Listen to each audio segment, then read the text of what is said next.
Our text clearly implies, community, that this world is polluted. Yes, it is a world which is God's world, but it can also be described as polluted, stained, spotted. Yes, God created the world and declared it good. Yes, the earth is the Lord's and the fullness thereof. Yes, we are formed and fashioned in God's image. And yes, creation declares the handiwork of God by sunrise, by sunset, by 1,000 signs of beauty. But that can be true, and it can also be true that this world is polluted.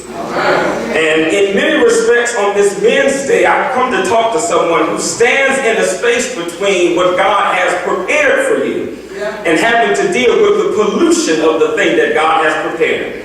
Somebody this morning knows what it is to be thankful for a job that was prepared for you, and yet to have to deal with polluted workplace relationships.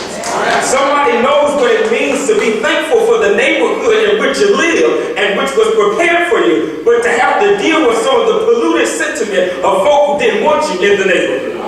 Some of us know what it is to be thankful, to be prepared for family life, and yet to have to deal with some of the pollution in our past that threatens to frustrate and to ruin and to drag under the relationship. Many of us on this Men's Day, not only the men but all of us perhaps, stand juxtaposed between what God has prepared and what seems to be polluted, between what God has created and crafted for us to walk into and what seems somehow to be corrupted. We know what it is to thank God for walking us into a space that God has arranged and that God has designed and all of God's architectural wisdom, and yet at the same time for that place to be disfigured and for our hearts to be discontent due to pollution. This looks like, in a worship sense, raising holy hands because we're thankful, right, for what God has prepared. And yet sometimes, not even before the end of Sunday, the same holy hands that are raised in thanksgiving for what God has prepared turns to a wringing of our hands in frustration because of what seems to be polluted. Pollution is what happens when what God has prepared somehow doesn't seem to take its original shape. Pollution is what happens when what God has made ready begins to be ruined. Pollution is what happens, beloved, when we think that this is a time where we'll have free, fair, competitive elections, and it seems like pollution is happening in Florida. Pollution is happening in Georgia. Pollution is happening instead of an impartial voting of our values and voicing of who we want to see in office. Sometimes it seems like that which we have prepared for, been positioned for, and been placed to do is deeply, disastrously infected, contaminated by pollution. I want to isolate this in the context of this epistle. Because James says that every good and perfect gift, right, comes from the Lord. And so there's a strong view of creation in this letter. And yet, even though God has this kind of creative power, we're still dealing with pollution. So community, I want to isolate a particular kind of pollution for our consideration today. Is that all right? I just want to ask your permission again, just to make sure I'm communicating based on consent. Can I talk about pollution? Is that all right? There's a particular dilemma in our cultural context that one philosopher calls market society. Market society happens when buying and selling stuff, when return on investment thinking is not just a part of life, but it becomes the whole of life.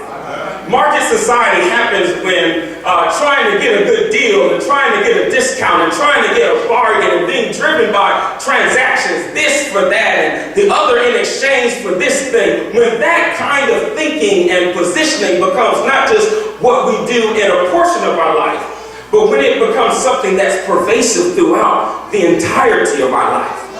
We've moved into a space where market society has polluted and soiled our very imaginations. And so it's not that we are necessarily unclean, but it's that we dwell in the midst of a place which is polluted and unclean.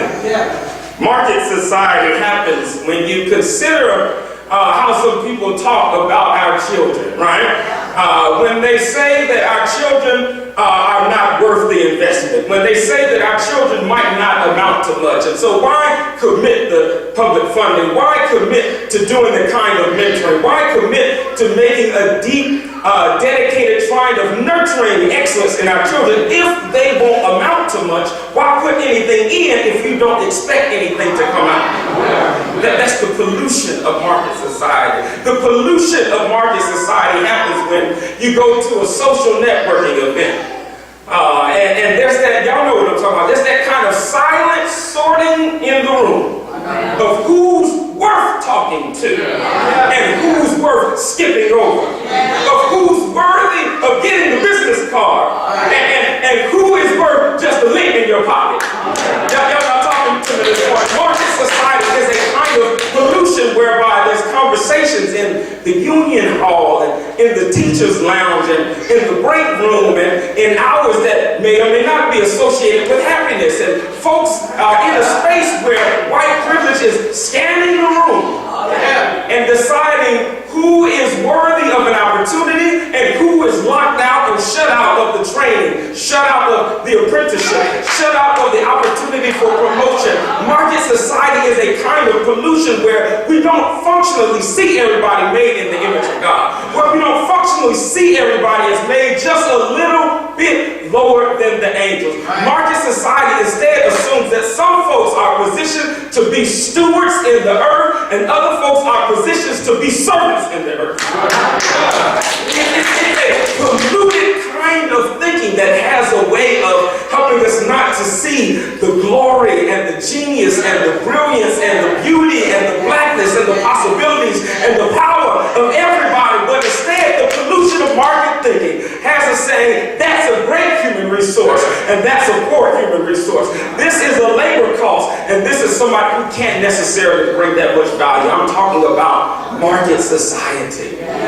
It infects all of us. So the question that we might raise is, what do we do on the one hand with the pollution of market society, and then on the other hand with the imperative which is clearly laid out in our text? It says, keep yourself unspotted by the world.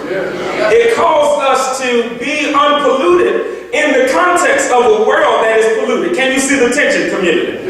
How is it that we're able to keep the gaze of God in mind, whereby we see everybody as deserving of an equal opportunity, all of our children deserving of mentorship, all of our black boys and our black men deserving of an opportunity to express and realize the fullest of what God has bequeathed to them? How do we get to a space where we can live an unpolluted, undefiled life in the midst of a society that is so deeply characterized by pollution? One of the things that we can do is we can thank God for black institutions and black networks, which at their best have been committed to undoing the pollution and have been committed to helping us get beyond the contamination of our culture. On this Men's Day, I want to celebrate folks like the Alphas, right? Folks like the Kappas, folks like the Omegas and the Sigmas and the Iotas that at their best are committed to honoring black dignity, not only in those who are pledged, but in everybody, right? And in so doing, help us to get past a space where only some black lives matter, but instead the premise of our fraternities is that all black lives matter. Right? I thank God on this Men's Day for for groups like 100 Black Men, and on this Veterans Day, Black Veterans for Social Justice, which is also a group. I thank God for their commitment to making sure that what is most precious, what is most priceless in society is not left up to the anarchy of the market, but instead we have these kinds of groups which are training up a child, indeed training up young men in the way that they should go, so that when they get old, they shall not depart from it. Thank God for the excellence of folks like Brother Davis and Brother Warren, who are committed to modeling what it looks like to be a man who is not disfigured by the script of toxic masculinity in this culture, but instead are committed to showing us what compassion looks like, committed to showing us what, in the language of this text, what it looks like to be quick to listen and slow to speak, what it looks like to show faith that always is embedded and incorporated in works, what it looks like to be committed to the kind of wisdom that comes, according to James, from above, and not the worldly wisdom, which however pristine it may appear, which however celebrated it may appear, is nonetheless polluted. Pollution in our society is what we have to deal with. And what I want us to grapple with is the reality that as precious as our Black institutions are, and we celebrate them, do we not? As precious as they are necessary but insufficient. As essential as they are, in and of themselves, they're not enough. Are you with me? Yeah. In order for us to overcome the pollution of market society, we have to look elsewhere. We have to stay where we are, but we have to look elsewhere. We have to do both at the same time. Are you with me? Yeah. And in order to get past the pollution of market society, we have to look to someone who is unspotted. We have to look to someone who is without blemish. We have to look to someone who is capable of bringing Black joy at every stage and at every season of life. In order for us to get past the pollution of our too often corrupted society, we have to embrace and love ourselves as well as to look elsewhere. So what I simply came to say, community, is that in a polluted world, we have a clean-up Savior.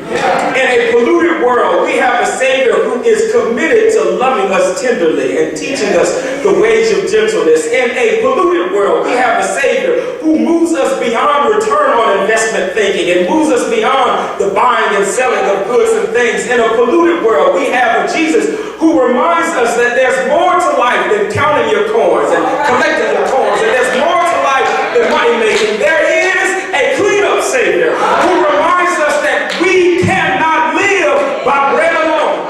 In a polluted world, there is a clean-up Savior who will actually drain the swamp, not only in Washington, D.C., but who will drain the swamp that sometimes affects our lives, who will drain the swamp that affects our economy, who will drain the swamp that affects our politics. We have a clean-up Savior who's committed to reversing the toxins of our society and instead teaching us what it means to have the strength to love. In a polluted world, we have a clean-up Savior who, according to the first chapter of James, is the implanted word, who, if we take him seriously, has the power to rescue our souls. Jesus is a clean-up Savior who has the capacity to cleanse everything that disfigures. Jesus is a clean-up Savior who has the capacity to take everything that is despoiled within the atmosphere and to instead blow the winds of the Spirit that can clean up our society. And the last sense, the real question is, will the love ethic of Jesus, will it overtake the pollution in our society? And what I believe our clean-up Savior is doing is helping us, particularly on a day like today when we talk about Men's Day, to be Spirit-led men who are committed to loving ourselves radically and loving those who are connected to us, so that we can get beyond the toxicity of our culture with the help of our clean-up Savior. In this present age, in this present polluted age, we have a clean-up Savior who is committed to helping us be Spirit-led men who have the capacity to care for one another in a way that goes beyond contracts, but instead is rooted in covenant. We have a clean-up Savior, are y'all with me this morning, that has the capacity to go beyond the calculations of our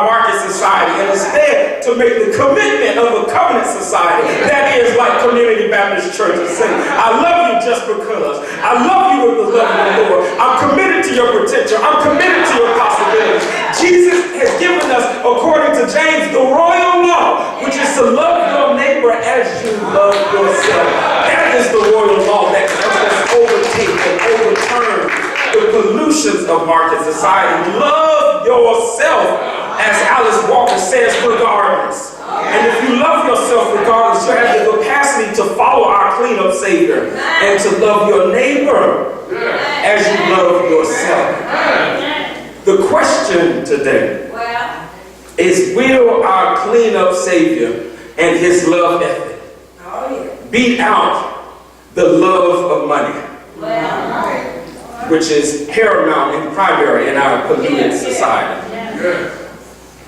And I believe that the powerful work that is happening as you all are lifting up a biblical standard in the community is that you all are showing us, and the men are working with the women and everyone else to show in deep collaboration and concert with one another what it means to love each other so deeply that the pollutions of white masculinity will not overtake and be the script that dominates our lives, but instead our clean-up Savior will show us what it means to love without limit, to love till the end, to love not only neighbor and to love not only self, but to love in ways that Scripture also talks about, to love the stranger, to love those who may presume to be enemies, to love to the hilt. That's the mechanism, that's the means, and that's the method by which we can clean up what this market society has messed up.